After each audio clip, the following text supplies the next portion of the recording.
আজকে জাকাতের টাকা নাম কামাবে বলে বিভিন্ন জায়গায় দিচ্ছে, হবে না।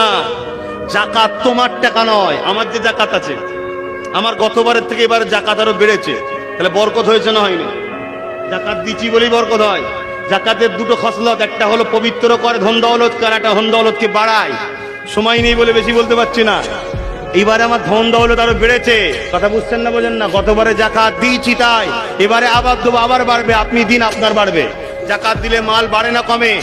জোরে বলুন, মারে না কমে? আপনারা জাকাত দেবেন, কিন্তু জাকাত অনেকে দেয়, মাল কমে, তার দিওয়া ভুল হচ্ছে। তাই শিক্ষার জন্য বলে দিই, সব জায়গায় পাকামো করতে যাবো না। আল্লাহর বিধানে কোনো পাকামো চলবে না।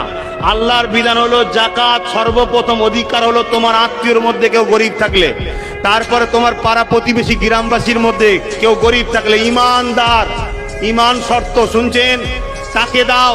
তারপরে যদি না হয় পৃথিবীর যে কোনো ইমানদার গরিব, এটা তার সম্পদ।